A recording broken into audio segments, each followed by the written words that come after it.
안녕하십니까. 글로빗 논문 컨설팅 전성욱 대표 박사입니다. 이번 시간에는 6강 서론 작성법에 대해서 말씀드리도록 하겠습니다.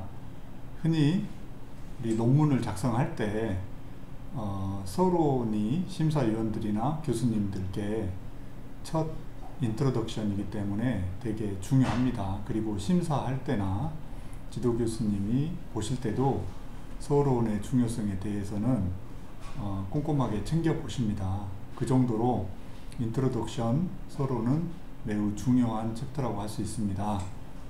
그도 그럴 것이 우리가 연구 방법론에서 오랫동안 이렇게 강의를 하다 보면 사회과학 방법론이나 연구 방법론에서 인트로덕션은 우리가 하고자 하는 연구 논문의 전반적인 결과를 설명을 해줘야 되는 겁니다. 그래서 우선은 서론을 작성하실 때 흔히 지도를 해보면 처음 접하시는 분들일수록 관련된 주제의 선행 연구들을 이제 수십 편씩 이렇게 찾아서 읽으시면서 이제 서론의 논문의 틀이나 체계를 모르고 하기 때문에 학교에서 체계적인 교육이 잘 안되거나 또는 처음 쓰시는 분들이기 때문에 틀을 모르고 선행연구를 읽고 선행연구에 작성된 통과된 논문이기 때문에 선행연구 몇 편을 보고 이렇게 비슷하게 쓰는 경향이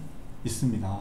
충분히 이해가 됩니다. 처음 하시는 분들일수록 그럴 수 있습니다. 그런데 오랫동안 해보면 서론은 인트로덕션은 전반적인 논문을 설명을 해야 돼서 기본적으로 학교에서 주어진 목차대로 연구 배경이나 문제 제기 또는 연구 필요성, 연구 목적 이렇게 목차가 짜여져 있습니다. 그런데 선행연구를 보고 혼자 쓰신 분들일수록 대부분 비슷하게 쓰다 보니까 문제 제기 장황하게 이렇게 하다가 그리고 통계청 자료는 어떻고 누구 연구 논문은 어떻게 돼 있고 홍길동 논문 몇 년 논문은 어떻게 돼 있고 이렇게 장황하게 쓰다가 이제 선행연구 몇 편 언급해 주면서 우리 연구의 목적하고 끝나는 형식으로 많이 작성하게 됩니다.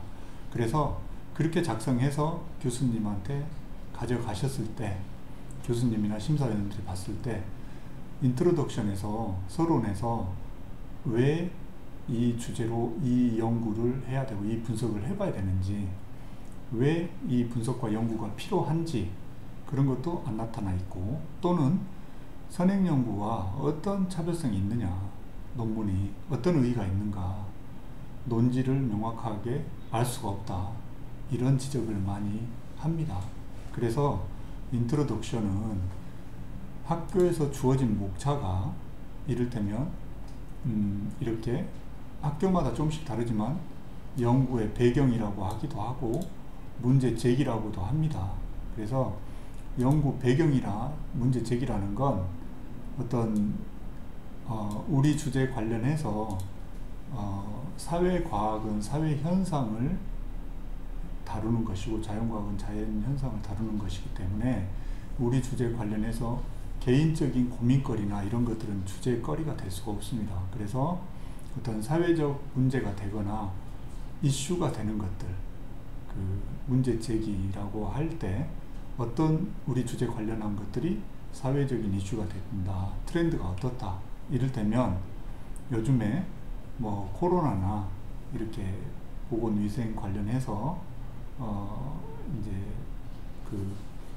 기후변화도 영향이 있겠지만은 코로나나 이런 것 관련해서 어떤 사회과학, 특히 경영학의 마케팅, 업종별로 마케팅을 하는 데 있어서도 당연히 오프라인 매장보다는 온라인 매장 또는 언택트, 배달 이런 것들이 중요해지고 있습니다. 그래서 이를테면 이런 사회적 트렌드가 바뀌고 있다, 중요해지고 있다. 그래서 거기에 맞춰서 기업들도 마케팅 전략을 수립하는 데 있어서 업종별로 다르겠지만은 이런 트렌드에 맞춰서 전략적 접근이 필요하다.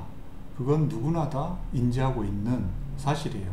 그런데 이런 것들을 서론을 작성할 때 우선은 그런 사회적인 현황과 이슈, 트렌드 이런 것들을 언급해 주면서 자연스럽게 그러면 이런 기업들별로 전략적 접근이 필요한데 이런 온라인 마케팅이나 전략적 접근에 대해서 활발하게 학술적으로도 논의가 되고 선행 연구도 되고 있지만 어떤 분야, 어떤 업종에 대한 기업별 온라인 마케팅 전략을 실증적으로 한번 분석해보고 연구해볼 필요가 있겠다.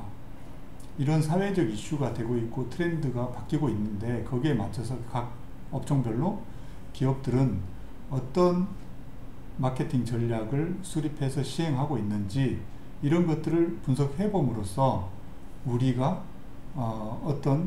우리 주제와 관련된 연구 목적도 구체화시킬 수 있고 그 목적을 통해서 분석을 해서 그 시사적 임플리케이션이라고 하죠. 그래서 제도적인 또는 학술적인 관점, 제도적인 관점, 실무적인 관점에서 우리 분석 결과를 토대로 어떤 재현을 할 수 있을 것이냐 이런 식으로 논문을 톱니바퀴처럼 맞물리도록 논리가 맞물리도록 이렇게 구성을 해줘야 된다는 겁니다.